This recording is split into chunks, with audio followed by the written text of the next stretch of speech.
Hello dears, welcome back to Xylem learning. എല്ലാവരും എക്സാമിനേഷന് വേണ്ടിയിട്ടുള്ള പ്രിപ്പറേഷനിലായിരിക്കും എന്നറിയാം.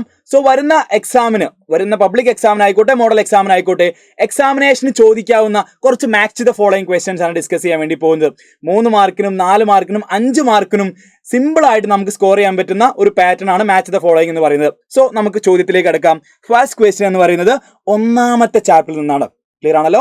1ാമത്തെ ചാപ്റ്ററിൽ നിന്നാണ് ചോദിച്ചിട്ടുള്ളത്. നമുക്ക് നോക്കാം. ഹിൻഡ്രൻസ് ഓഫ് പ്ലേസ്, അതേപോലെ ഇങ്ങനെ കുറച്ച് ഫാക്ടേഴ്സ് കൊടുത്തിട്ടുണ്ട്. എന്താണ് ഹിൻഡ്രൻസ്? ആണ് trade plus aids to trade, നമുക്കറിയാം. സോ അതുമായി റിലേറ്റ് ചെയ്യുന്നതാണ് ക്വസ്റ്റ്യൻ വരുന്നത്. ഹിൻഡ്രൻസ് ഓഫ് പ്ലേസ് ഏതുമായി റിലേറ്റ് ചെയ്യപ്പെടുന്നു? യെസ്, ട്രാൻസ്പോർട്ടുമായി റിലേറ്റ് ചെയ്യപ്പെടുന്നു. ക്ലിയർ ആണല്ലോ? ഹിൻഡ്രൻസ് ഓഫ് റിസ്കോ ഇൻഷുറൻസ് ആണ്, സെറ്റ് ആണ്. സോ ഹിൻഡ്രൻസ് ഓഫ് ഫിനാൻസ് വരുന്നത് ബാങ്കിങ്ങിലേക്കാണ് കണക്ട് ചെയ്യപ്പെടുന്നത്. ഇനി ഹിൻഡ്രൻസ് ഓഫ് നോളേജോ അഡ്വർടൈസിങ്. ഇനി അവസാനത്തിലേക്ക് വന്നാൽ ഹിൻഡ്രൻസ് ഓഫ് ടൈം നമ്മൾ വെയർ ഹൗസിംഗ് ആണ്. ക്ലിയർ ആണല്ലോ? സിമ്പിൾ ആയിട്ട് ഇതേപോലെ നമുക്ക് കണക്ട് ചെയ്തുകൊണ്ട് ആൻസർ ചെയ്യാൻ വേണ്ടി പറ്റും. ഓക്കെ അല്ലേ? So moving on to next question. 4 മാർക്കിന്റെ ചോദ്യമാണ്. Match the following. ഈ ക്വസ്റ്റ്യനും ആദ്യത്തെ 1ാമത്തെ ചാപ്റ്ററിൽ നിന്ന് ചോദിച്ചിട്ടുള്ളതാണ് പ്രീവിയസ് ഇയർ.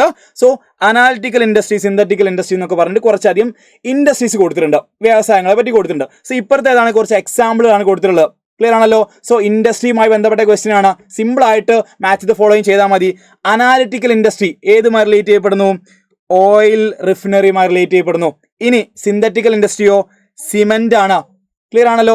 ഇനി പ്രോസസിംഗ് ഇൻഡസ്ട്രിയോ ഷുഗർ, പേപ്പർ എന്നൊക്കെ നമ്മൾ പഠിച്ചിട്ടുണ്ടല്ലോ. ഇനി നെക്സ്റ്റ് അസംബ്ലിംഗ് ഇൻഡസ്ട്രി കമ്പ്യൂട്ടർ ആണ്. ഒന്നിലധികം കോമ്പണൻസ് കൂടി ചേർന്നിട്ടാണ് കമ്പ്യൂട്ടർ ഒക്കെ ഉണ്ടാവുന്നത്. ഓക്കെ അല്ലേ? സിമ്പിൾ ആണ്. സോ നെക്സ്റ്റ് ക്വസ്റ്റ്യൻ 5 മാർക്കിന് പ്രീവിയസ് ഇയറിൽ ചോദിച്ചിട്ടുള്ള ക്വസ്റ്റ്യൻ ആണ്. ഏത് ചാപ്റ്ററിലാണ് വന്നിരിക്കുന്നത് നോക്കൂ. Return on investment, fair wages, payment of tax എന്നൊക്കെ പറഞ്ഞ് കൊടുത്തിട്ടുണ്ട്. ഇവിടെ റെസ്പോൺസിബിലിറ്റി പറഞ്ഞ ടു ഗവൺമെന്റ് എന്നൊക്കെ പറഞ്ഞ് കൊടുത്തിട്ടുണ്ട്. സോ ഏതാണ് ചാപ്റ്റർ? സോഷ്യൽ റെസ്പോൺസിബിലിറ്റി എന്ന ചാപ്റ്ററിൽ ചോദിച്ചിട്ടുള്ള ക്വസ്റ്റ്യൻ ആണ്. നോക്കൂ, റിട്ടേൺ ഓൺ ഇൻവെസ്റ്റ്മെന്റ് എന്തുമായി റിലേറ്റ് ചെയ്യപ്പെടുന്നു? യെസ്, ഓണേഴ്സുമായി റിലേറ്റ് ചെയ്യപ്പെടുന്നു. ഇനി ഫെയർ വേജസോ എംപ്ലോയീസ് ആണ്. വേജസ് ആർക്കാണ് നമ്മൾ കൊടുക്കേണ്ടത്? എംപ്ലോയീസിനാണ്. ഇനി പേയ്മെന്റ് ഓഫ് ടാക്സോ ഗവൺമെന്റാണ് നമ്മൾ ടാക്സ് അടയ്ക്കേണ്ടത്. ഇനി ക്വാളിറ്റി പ്രൊഡക്ട്സ്, ക്വാളിറ്റി ഉള്ള പ്രൊഡക്റ്റ് നമ്മൾ കസ്റ്റമേഴ്സ് അഥവാ കൺസ്യൂമേഴ്സിനാണ് കൊടുക്കേണ്ടത്. ഇനി അവസാനത്തേത് prompt payment സപ്ലയേഴ്സിന്.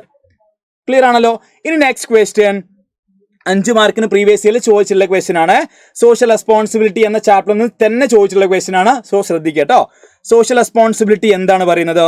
Yes, serve in the best interest of the society. നമ്മൾ മീനിങ്ങും ഡെഫിനിഷനും ഒക്കെ അടിപൊളിയായിട്ട് പഠിച്ചതാണ്. So serve in the best interest of the society ആണ് സോഷ്യൽ റെസ്പോൺസിബിലിറ്റി ആയി റിലേറ്റ് ചെയ്യപ്പെടുന്നത്. ഇനി എക്കണോമിക് റെസ്പോൺസിബിലിറ്റി എന്ന് പറഞ്ഞാൽ എന്താ? Yes, produce and cell goods and services at A profit ആണ്. ക്ലിയർ ആണല്ലോ? എക്കണോമിക് റെസ്പോൺസിബിലിറ്റി എന്ന് പറഞ്ഞാൽ എന്താണ്? Producing and selling goods and services at A profit ആണ്. ഇനി ഫെയർ റിട്ടേൺ ഓൺ ഇൻവെസ്റ്റ്മെന്റ് എന്താ? ഫെയർ റിട്ടേൺ ഓൺ ഇൻവെസ്റ്റ്മെന്റ് നമ്മൾ ആർക്ക് കൊടുക്കുന്നതാണ്? ഓണേഴ്സിന് കൊടുക്കുന്നല്ലേ? റിട്ടേൺ ഓൺ ഇൻവെസ്റ്റ്മെന്റ് എന്ന് പറഞ്ഞാൽ ഓണേഴ്സിന് കൊടുക്കുന്നതാണ്. ഇനി next to abide by the rule of the land എന്താണ്? ലീഗൽ റെസ്പോൺസിബിലിറ്റി ആണ്. ഒരു രാജ്യത്തെ നിയമം അനുസരിക്കുക എന്ന് പറഞ്ഞാൽ എന്താണ്? ലീഗൽ റെസ്പോൺസിബിലിറ്റി ആണ്. ഇനി എയർ പൊല്യൂഷൻ, സിമ്പിൾ ആയി ലാസ്റ്റ് വൺ ആണ്. എയർ പൊല്യൂഷൻ എന്തും കാരണമാകുന്നു? ഓസോൺ ഡിപ്ലീഷന് കാരണമാകുന്നു. ഓക്കെ അല്ലേ? സോ ഇതേപോലുള്ള ക്വസ്റ്റ്യൻസ് വന്നു കഴിഞ്ഞാൽ ഷുവർ ആയിട്ട് സിമ്പിൾ ആയിട്ട് ആൻസർ ചെയ്യാൻ വേണ്ടി പറ്റും. So happy learning, all the best.